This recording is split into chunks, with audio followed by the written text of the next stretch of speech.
तुम्हारी याद अब भी बहुत आती है। मुद्दत गुजर गए तुमसे बिछड़े, पर मेरी यादों के कारवां में आज भी तुम मेरे साथ हो।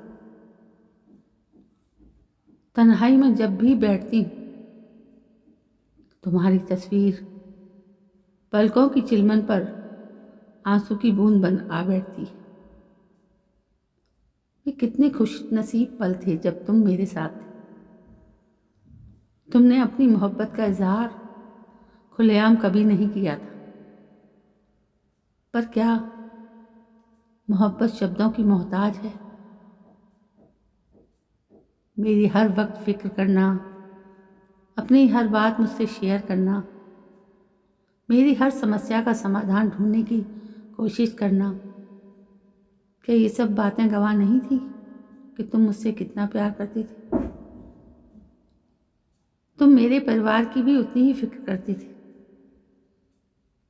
पापा बीमार थे तो मैंने कहा था तुमसे, मैं अकेली हूँ, कभी कभी मिलने आते रहना। तो तुम हमेशा उनकी बीमारी के दौरान अपने व्यस्ततम पलों से समय निकालकर पापा को देखने आते थे। मैं कॉलेज में व्यस्त थी, तुम पत्रकारिता के छात्र थे, तुम्हारा करियर नहीं बना था, तुम प्रतियोगी परीक्षाओं की तैयारी काफ़ी मेहनत से कर रहे थे, तुम्हारी भाषा अच्छी थी, अच्छा लिखते थे। मुझे उम्मीद थी कि तुम सफल पत्रकार बनोगे। मैं कविताएं लिखती थी, मेरी हर कविता के पाठक थे तुम, और शायद प्रशंसक भी। मुझे ऐसा लगता था कि तुम मुझसे कभी नहीं बिछड़ोगे, हमेशा साथ रहोगे। पर मुझे क्या पता था कि वक्त एक ऐसा तूफान लाएगा कि हमारी जिंदगी बिखर जाएगी और हम ऐसे अलग होंगे कि फिर कभी नहीं मिल पाएंगे। मुझे तो उस नादा उम्र में पता भी नहीं था कि हमारे बीच ये जो जो कुछ भी है उसे प्यार कहते हैं।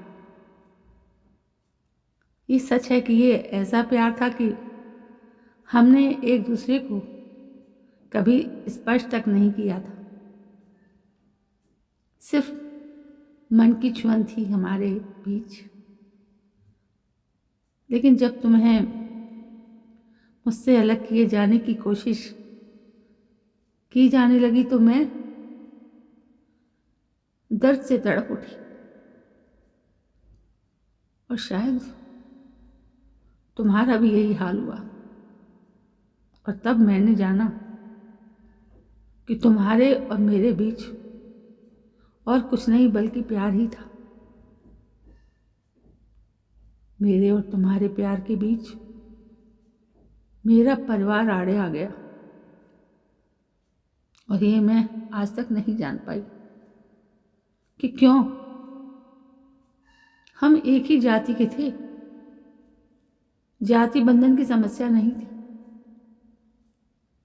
तुम बहुत ही अच्छे परिवार के सभ्य, सुसंस्कृत और नेक लड़के थे। तुम्हारा भविष्य उज्जवल था,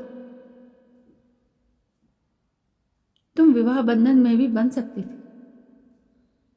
फिर क्यों मेरे परिवार, खासकर पापा ने तुम्हारा इतना उग्र विरोध किया, वो भी इतने दिनों के घनिष्ठ घरेलू संबंधों के बावजूद? अचानक उनके व्यवहार में बदलाव आने लगा, तुम तो जानते भी नहीं थे। तुम्हारे आने पर मुझे कमरे में कैद कर दिया जाता था, तुमसे कोई बात भी नहीं करता, अपनी नहीं तुम्हारी इस उपेक्षा से आहत होकर एक दिन मैंने तुमसे कह ही दिया, प्लीज़ आप मत आइए, पापा मना करते हैं। और तुमने जवाब में बस इतना ही कहा था, अगर पीछे हटना ही था तो आगे बढ़ना ही नहीं चाहिए था। पर शायद लड़ते लड़ते मुझ में विद्रोह की ताकत खत्म हो गई थी और मैं परास्त हो गई थी, और इसी वजह से तुम मुझसे इस कदर रूठ गए कि फिर वापस नहीं लौटते तो जानते कि तुम्हें खोकर मेरी हालत पागलों जैसी हो गई थी। मेरा प्यार भी इतना ही मुकम्मल था जितना तुम्हारा, शायद तुमसे भी ज़्यादा। हेमंत, हम दोनों को अलग करने के लिए मेरे परिवार ने वो मोहल्ला ही छोड़ दिया।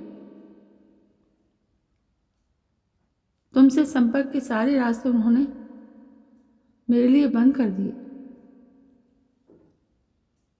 कितने दिनों तक मैं तुम्हारी बाट जोहती रही, जीने की आस मरी नहीं थी,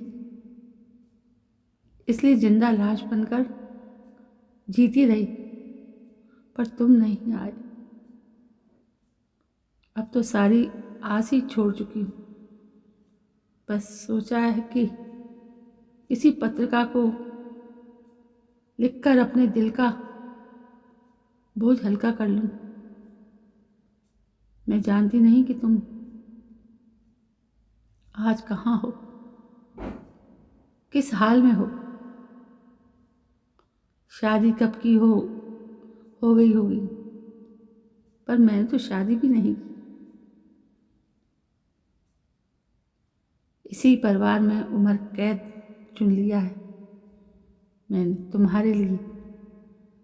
मेरी बस यही आरज़ू है, मेरे दामन में कांटे ही कांटे आए तो क्या,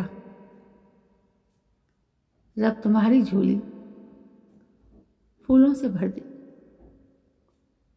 तुम जहाँ भी हो मुझे माफ़ कर देना कि मैं अपना प्यार पाने के लिए तुम्हारा उस वक्त साथ नहीं दे पाई। इसकी सज़ा मैं आज तक भुगत रही हूँ। सभी प्यार करने वालों के लिए मेरी यही दुआ है कि दुनिया छूटे, रब छूटे, पर साथी का साथ ना छूटे। तो दोस्तों, ये थी मेरी एक दुख भरी कहानी। यदि आपको पसंद आई हो तो प्लीज़ लाइक ज़रूर करें और मेरे चैनल को सब्सक्राइब करके कल मैं फिर हाजिर होती हूँ। जय हिंद।